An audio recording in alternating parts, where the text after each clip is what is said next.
ആദ്യം ശ്രീ വത്സൻ തെല്ലങ്കേരിയിലേക്ക്. നമസ്തേ, സ്വാമി ശരണം. അല്പസമയമേ ആയിട്ടുള്ളൂ ശബരിമലയിലെ ദീപാരാധന കഴിഞ്ഞിട്ട്. രാഖി രാമാനം കടത്തിക്കൊണ്ടുപോയ സ്വർണ്ണപ്പാളി എന്തായാലും അവിടെ തിരിച്ചെത്തിച്ചിട്ടുണ്ട്. ശ്രീ വത്സൻ തെല്ലങ്കേരി, ഞാൻ ഒന്ന് ചോദിക്കട്ടെ, നമുക്ക് ഈ മുഖ്യമന്ത്രി ശ്രീ പിണറായി വിജയന്റെ ഉപദേശകർക്ക് നന്ദി പറയുകയല്ലേ വേണ്ടത്? ഇങ്ങനൊരു അഭ്യാസം കാണിച്ച് ഒന്ന് ഉണർത്തിയതിന്.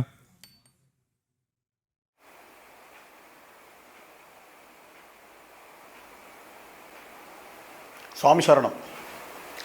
നിശ്ചയമായും നമ്മുടെ ഹിന്ദു സമൂഹത്തിനെ സംബന്ധിച്ചിടത്തോളം,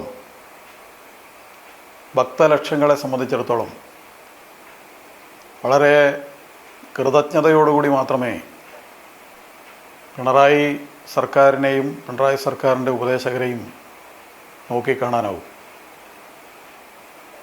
കാരണം നമ്മുടെ ഒരു പ്രത്യേകത എല്ലാം പെട്ടെന്ന് മറക്കും എന്നതാണ്.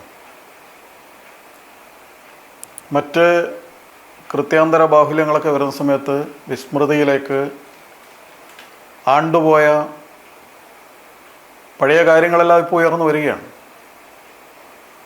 അതൊരു പ്രചണ്ഡമായ തരംഗമാലയായി ഉണർന്നു വരികയാണ്. അയ്യപ്പ വിശ്വാസത്തെ സംരക്ഷിക്കാൻ വേണ്ടി കലിയുഗവരതനായ സാക്ഷാൽ അയ്യപ്പൻ്റെ തിരുപ്പിറവി കൊണ്ട് ആദരണീയമായ ഈ പന്തളത്ത് തന്നെ അയ്യപ്പൻ്റെ പിഞ്ചിളം കാലടികൾ കൊണ്ട്, അതിൻ്റെ സ്പർശം കൊണ്ട് തന്നെ പുണ്യഭൂതമായ ഈ പന്തളത്ത് തന്നെയായിരുന്നു സാക്ഷാൽ ശബരിമല ക്ഷേത്രത്തിൻ്റെ പാവനതയെ പങ്കിലമാക്കാൻ, അവിടുത്തെ വിശ്വാസത്തെ തകർക്കാൻ വളരെ ആസൂത്രിതമായി പിണറായി സർക്കാർ യുവതീ പ്രവേശനത്തിൻ്റെ മറപിടിച്ചുകൊണ്ട് ക്ഷേത്രത്തിനെതിരെ, വിശ്വാസത്തിനെതിരെ, ആചാരത്തിനെതിരെ കടുത്ത നീക്കങ്ങൾ നടത്തിയത്. അതിനെ ചെറുക്കാനാണ്, അതിനെ പ്രതിരോധിക്കാൻ വേണ്ടിയാണ് ഈ പന്തളത്ത് ആരെ ക്ഷേത്രത്തിൽ പ്രവേശിപ്പിക്കാൻ വേണ്ടിയാണോ പിണറായി സർക്കാർ നവോത്ഥാനം കൊണ്ടുവരാൻ ശ്രമിച്ചത്, അതേ അമ്മമാരുടെ, യുവതികളുടെ, സ്ത്രീകളുടെ നേതൃത്വത്തിൽ പതിനായിരങ്ങൾ ഒരുമിച്ച് അണിനിരന്നുകൊണ്ട് നാമജപ ഘോഷയാത്ര നടന്നത്. പന്തളത്ത് നിന്ന് ആരംഭിച്ച് മെല്ലെ മെല്ലെ പടർന്നു കയറി ആദ്യം തിരുവിതാംകൂറിലും പിന്നീട് മലബാറിലും പിന്നീട് മലയാളികളുള്ളയിടത്തെല്ലാം, അയ്യപ്പ ഭക്തന്മാരുള്ളയിടത്തെല്ലാം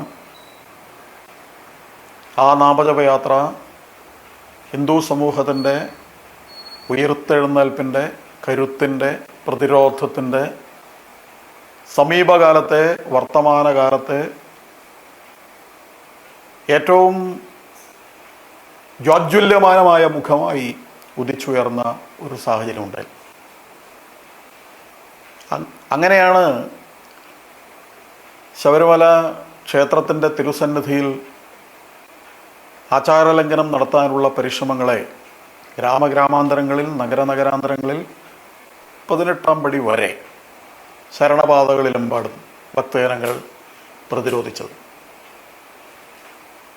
പക്ഷേ ഒരു ചതി നടന്നു എന്ന് വളരെ പരിഹാസരൂപേണ മുഖ്യമന്ത്രി തന്നെ പറയുകയാണ്. ഇന്ന് പമ്പയിൽ വന്ന് ശരണം വിളിച്ച, ഗീതാപ്രവചനം നടത്തിയ, ഗീതയ്ക്ക് വ്യാഖ്യാനം നൽകിയ, ഭക്തനെ വ്യാഖ്യാനിച്ച, വളരെയധികം ശാന്തമായ ഭാവത്തിൽ അയ്യപ്പ ഭക്തന്മാരെ കബളിപ്പിക്കാനും പ്രീണിപ്പിക്കാനും ശ്രമിച്ച അതേ മുഖ്യമന്ത്രി തന്നെയാണ് അയ്യപ്പ വിശ്വാസത്തെ ആക്ഷേപിച്ചുകൊണ്ട്, അതിനെതിരെ ആക്രോശിച്ചുകൊണ്ട് അന്ന് ഞങ്ങൾ നവോത്ഥാനം നടത്തിയിരിക്കുന്നു, ശബരിമലയിൽ യുവതിയെ പ്രവേശിപ്പിച്ചിരിക്കുന്നു, നിങ്ങൾക്കെന്താ ഒന്നും ചെയ്യാനില്ലേ എന്ന് വെല്ലുവിളിച്ചുകൊണ്ട്, പല്ലിളിച്ചുകൊണ്ട് ചോദിച്ചത്. ആ കാര്യങ്ങളെല്ലാം വീണ്ടും വിസ്മൃതിയിലാണ്ടുപോയിരുന്ന ആ കാര്യങ്ങളെല്ലാം സ്മൃതിപഥത്തിലേക്ക് അങ്ങനെ ചിത്രങ്ങളായി വരികയാണ്. പഴയ കാര്യങ്ങളെല്ലാം ഓർത്തെടുക്കാൻ അവസരം ഉണ്ടായിരിക്കുകയാണ്. ആ വഞ്ചനയുടെ, ചതിയുടെ ആയിരക്കണക്കിന് വർഷമായി നമ്മുടെ പൂർവികന്മാർ കാത്തു സൂക്ഷിച്ച ശബരിമലയുടെ പവിത്രതയെ ചവിട്ടിത്തേച്ചുകൊണ്ട് ആ ശബരിമലയെ പങ്കിലമാക്കിയ, കളങ്കിതമാക്കിയ, അതിന് നേതൃത്വം കൊടുത്ത രാക്ഷസീയ ദംഷ്ട്രകളോടുകൂടി ഹിന്ദു സമൂഹത്തെ, അതിൻ്റെ വിശ്വാസങ്ങളെ പിച്ചിച്ചീന്തിയ അന്നത്തെ കമ്മ്യൂണിസ്റ്റ് ഭരണകൂടത്തിൻ്റെ ഭീകരതയെക്കുറിച്ചുള്ള ഓർമ്മകളെല്ലാം വീണ്ടും തിരിച്ചു വരികയാണ്. ഏതായാലും അതിൻ്റെ ഭാഗമായാണ് നേരത്തെ ഷിയാനിൽ നമ്പർ ചൂണ്ടിക്കാണിച്ചതുപോലെ മാസങ്ങളുടെ തയ്യാറെടുപ്പ് നടത്തി സർക്കാരിൻ്റെ സംവിധാനങ്ങളെല്ലാം എണ്ണയിട്ട യന്ത്രം പോലെ പ്രവർത്തിപ്പിച്ച് അയ്യപ്പ ഭക്തസംഗമം എന്ന പേരിൽ, ആഗോള അയ്യപ്പ ഭക്തസംഗമം എന്ന പേരിൽ ലോകത്തിൻ്റെ നാനാഭാഗത്തു നിന്നുള്ള ആളുകളെ ഒരുമിച്ച് കൂട്ടിക്കൊണ്ട് പുണ്യനദിയായ പമ്പയുടെ പവിത്ര സ്ഥലിയിൽ, പമ്പാ നദിക്കരയിൽ ഇതാ ഞങ്ങൾ ആഗോള അയ്യപ്പ ഭക്തസംഗമം നടത്താൻ പോവുകയാണ്, ഞങ്ങൾ ശബരിമലയെ ഉയർത്താൻ പോവുകയാണ്, ആയിരക്കണക്കിന് കോടി രൂപ ശബരിമലയുടെ വികസനത്തിന് വേണ്ടി ഇതാ നിക്ഷേപം കുന്നുകൂടുകയാണ്, കുമിഞ്ഞുകൂടുകയാണ്. ഇനി ശബരിമല 18-ാം പടി മാത്രമല്ല, ശരണപാത മുഴുവനും സ്വർണം പൂശി ആളുകൾക്ക് അവരുടെ സഞ്ചാരവും അവരുടെ ദർശനവും എല്ലാം സുഖകരമാക്കാൻ പോവുകയാണ് എന്നൊക്കെ പഞ്ചസാര വാഗ്ദാനം നൽകിക്കൊണ്ട് നടത്താൻ ശ്രമിച്ച ആ ഒരു സംഗമമാണ് പൊളിഞ്ഞ് പാളീസായിരിക്കുന്നത്. ശരി, എന്തുകൊണ്ടാണ് അങ്ങനെ സംഭവിച്ചത് എന്നുള്ളത് വളരെ വ്യക്തമാണ്.